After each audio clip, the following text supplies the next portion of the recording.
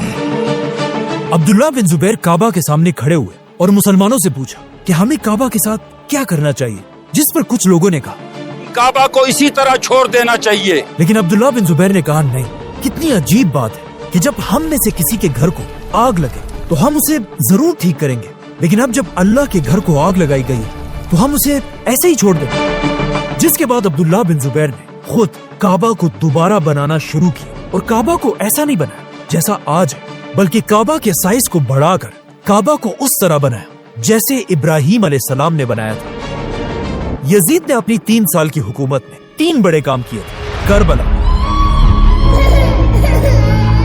مدینہ پر حملہ اور کعبہ کو آگ لگانا۔ اور یزید کی انہی حرکتوں کی وجہ سے اب مسلمان بنو امیہ سے نفرت کرنے لگے تھے۔ یزید کے مرنے کے بعد اس کا بیٹا معاویہ نیا خلیفہ بنا، لیکن کچھ ہی عرصے کے بعد بیماری کی وجہ سے وہ بھی فوت ہو گیا۔ لیکن یزید کا یہ بیٹا اتنا زبردست لڑکا تھا کہ اس نے اپنے مرنے سے پہلے اعلان کر دیا تھا کہ میں اپنے بعد کسی کو خلیفہ نہیں بناؤں گا، مسلمان خود ہی اپنا نیا خلیفہ چوز کرے۔ جیسے پہلے خلافت میں ہوا کرتا تھا، تو اب اس کے مرتے ہی دنیا میں ایک ایسی سچویشن بنی کہ دنیا میں مسلمانوں کا کوئی بھی خلیفہ نہیں تھا۔ یہ دیکھ کر مسلمان بنو امیہ کو چھوڑ کر مکہ میں عبداللہ بن زبیر رضی اللہ تعالیٰ عنہ کے ہاتھ پر بیعت کرنے لگے اور انہیں مسلمانوں کا نیا خلیفہ چنا، اور عبداللہ بن زبیر کے خلاف آہستہ آہستہ اس پورے علاقے پر پھیل گئی۔ اب زیادہ تر مسلمان عبداللہ بن زبیر کو اپنا خلیفہ سمجھتے تھے، سوائے کچھ خاندانوں کے، جن میں آف کورس ٹاپ پر ایک ہی خاندان تھا، بنو امیہ۔ جیسے ہی خلیفہ عبداللہ بن زبیر کی طاقت اپنی پیک پر پہنچی، ایگزیکٹ اسی ٹائم بنو امیہ خاندان نے اپنا نیا بادشاہ سلیکٹ کیا، عبد الملک۔ عبد الملک نے بادشاہ بنتے ہی ایک بہت ہی عجیب کام کیا۔ اس نے مسلمانوں کے سب سے بڑے دشمن رومن امپائر کے ساتھ دوستی کا ہاتھ ملایا، جن سے مسلمان کئی سالوں سے لڑ رہے تھے۔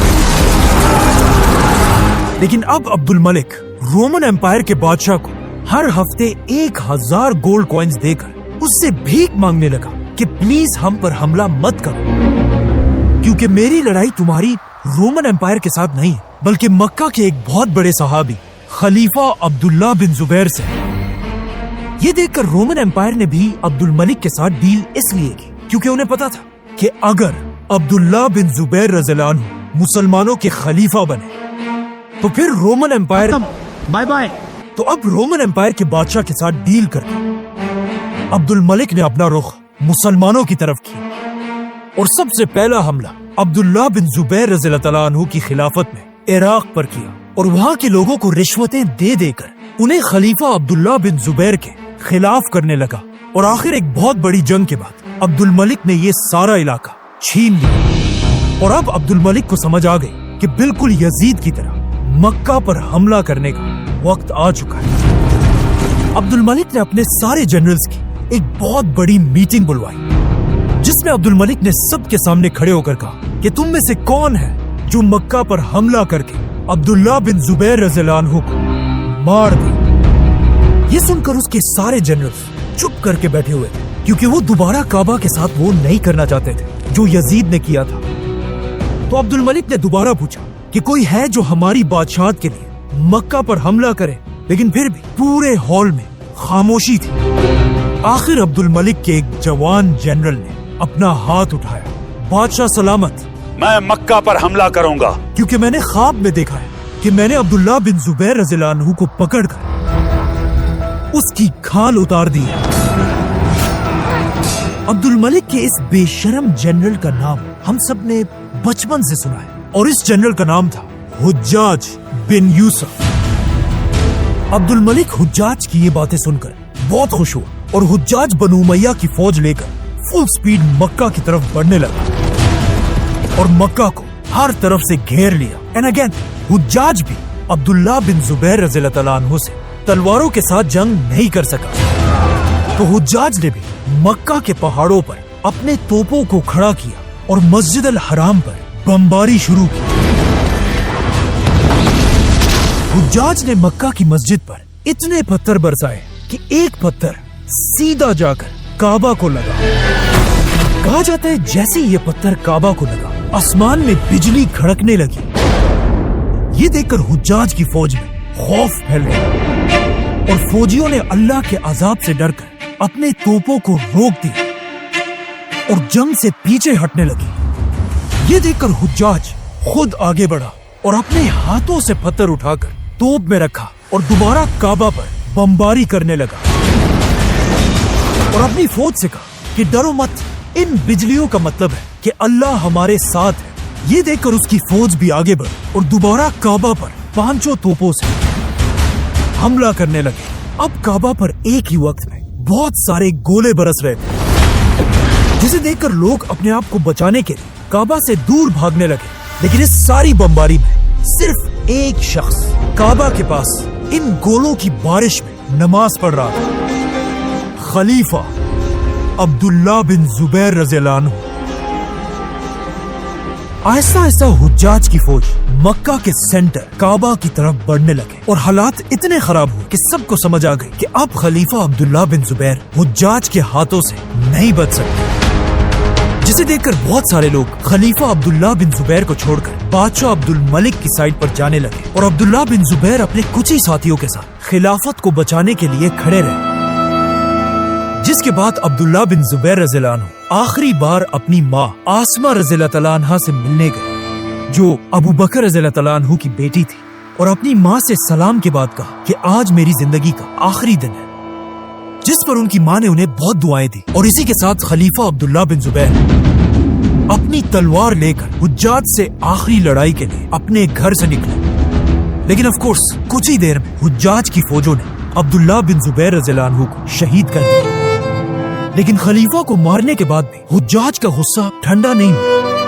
اس نے عبداللہ بن زبیر کا سر کاٹ کے اسے بنو امیہ کے بادشاہ عبد الملک کی طرف ایک گفٹ کے طور پر روانہ کیا اور عبداللہ بن زبیر کے جسم کو مکہ کے ایک کھمبے پر الٹا لٹکا دیا تاکہ سارے مسلمان یہ بات اچھی طرح جان لیں کہ بنو امیہ کے خلاف بغاوت کرنے کا انجام کیا ہوگا. جس کے بعد حجاج نے حکم دیا کہ عبداللہ بن زبیر کی ماں اسمہ بنت ابو بکر کو بالوں سے گھسیٹ کر میرے پاس لایا جائے. لیکن جب وہ نہیں آئی حجاج خود ان کے پاس گیا اور ان سے کہا کہ دیکھا آپ نے کہ میں نے آپ کی گمراہ بیٹے کو کیسے قتل کیا. تو انہوں نے جواب دیا کہ ہاں تم نے میرے بیٹے کی دنیا تباہ کر دی اور اس نے تمہاری آخرت۔ اس طرح جو خلافت پہلے خلیفہ ابو بکر رضی اللہ تعالیٰ عنہ کے ساتھ شروع ہوئی تھی وہ آج انہی کے نواسے عبداللہ بن زبیر رضی اللہ عنہ کے ساتھ ختم ہو گئی۔ اب چاہیے تو یہ تھا کہ بادشاہ عبد الملک کعبہ پر بمباری کرنے کی وجہ سے حجاج کو کوئی تو سزا دیتا، لیکن نہیں، کعبہ پر بمباری کے بعد عبد الملک نے حجاج کو سزا دینے کے بجائے اسے پورے عراق اور ایران کا گورنر بنا دیا۔ جانے سے پہلے حجاج نے کعبہ کو گرا کر اسے دوبارہ پرانے اسٹائل میں بنایا اور آج تک کعبہ اسی طرح کھڑا ہے۔ مطلب بنو امیہ نے صرف 10 سال کے اندر کعبہ پر 2 بڑے حملے کیے تھے، لیکن اگلے 300 سال تک کسی نے بھی کعبہ پر دوبارہ حملہ کرنے کی ہمت نہیں کی۔ آخر آلموسٹ 300 سال کے بعد کعبہ پر 4تھا بڑا حملہ ہوا کہ جب عرب میں ایک نیا ایکسٹریمسٹ فرقہ بنا اور انہوں نے اپنے کیپٹل بحرین سے اعلان کیا کہ دنیا میں ہمارا مہدی آ چکا ہے اور جو بھی ہمارے اس مہدی کو مہدی نہیں مانے گا اسے ہم مسلمان سمجھتے ہی نہیں۔ لیکن آف کورس اس وقت کی مسلمان سپر پاور عباسی خلافت نے ان کے مہدی کو نہیں مانا تو انہوں نے غصے میں آ کر مکہ پر حج کے دنوں میں حملہ کر دیا اور ہزاروں حاجیوں کو مار کر انہیں زمزم کے کنویں میں پھینک دیا۔ لیکن یہاں بھی وہ رکے نہیں، بلکہ انہوں نے کعبہ کے اندر گھس کر اسے لوٹنا شروع کیا۔ انہوں نے کعبہ کا دروازہ اور ایون حجر اسود کو بھی چوری کر لیا اور اسے لے کر واپس اپنے کیپٹل بحرین لے گئے۔ اور یہ اتنی عجیب بات تھی کہ اگلے 22 ایئرز تک حجر اسود کعبہ میں نہیں بلکہ انہی لوگوں کے پاس تھا، اور 22 سال تک لوگ بغیر حجر اسود کے کعبہ کا طواف کرتے تھے۔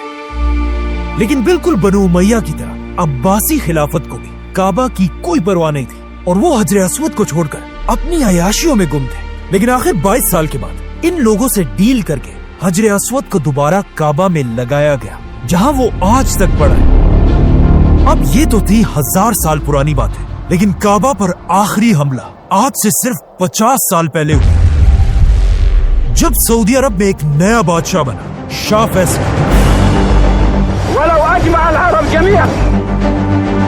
لیکن بادشاہ بنتے ہی شاہ فیصل نے کچھ ایسے کام کرنا شروع کیے جس سے سعودی علماء ان کے خلاف ہونے لگے۔ شاہ فیصل نے سعودی میں لڑکیوں کے اسکول بنائے، یونیورسٹیز بنائے اور ایون سعودی کا پہلا ٹی وی چینل بنایا۔ لیکن سعودی علماء اس زمانے میں ان ساری چیزوں کو حرام سمجھتے تھے، تو سعودی علماء آہستہ آہستہ لوگوں کو شاہ فیصل کے خلاف بھڑکانے لگے اور ہر جگہ فیصل کے خلاف پروٹیسٹ ہونے لگے۔ لیکن فیصل تھا، اس نے ان کی ایک بھی بات نہیں مانی۔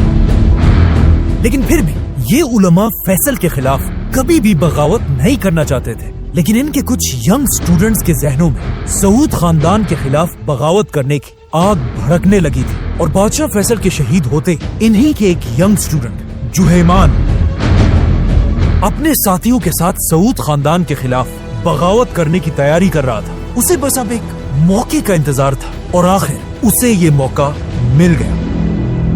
1979 مسلمانوں کی ہسٹری کا ایک بہت ہی انٹرسٹنگ سال تھا، کیونکہ اسی سال پاکستان میں اس کے سب سے بڑے لیڈر ذوالفقار علی بھٹو کو پھانسی دی گئی۔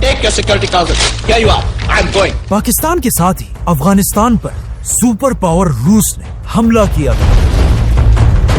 افغانستان کے پاس ایران میں 40 سال کی حکومت ختم کرنے کے بعد ایک نیا لیڈر بنا آیت اللہ خمینی،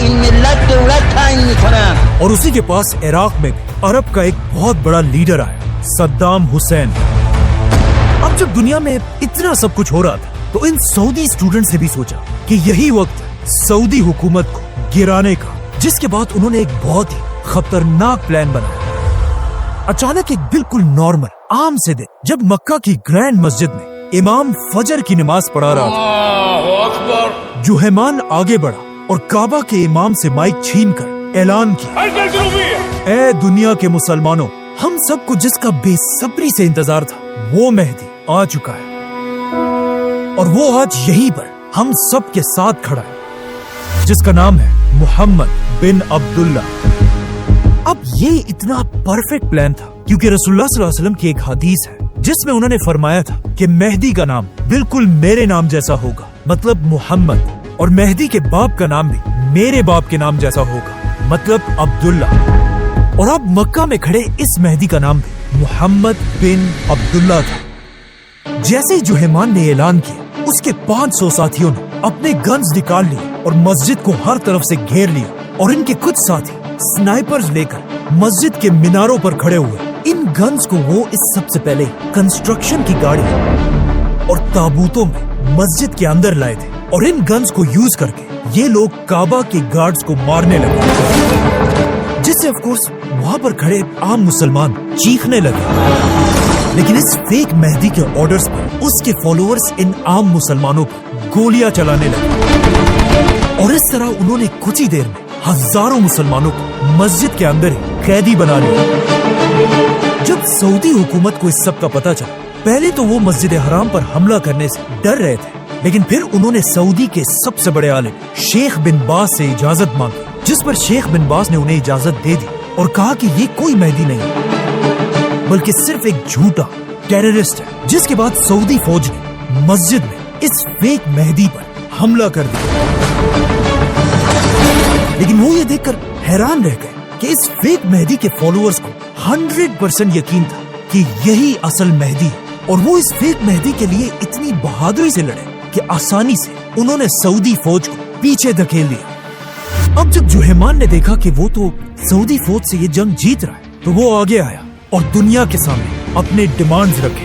ویسٹ کے ساتھ سارے تعلقات توڑ دیے جائیں، امریکہ کو ساری تیل بیچنا بند کر دی جائے، اور سعودی عرب کا بادشاہ ہمارے اس مہدی کے سامنے سرنڈر کرے۔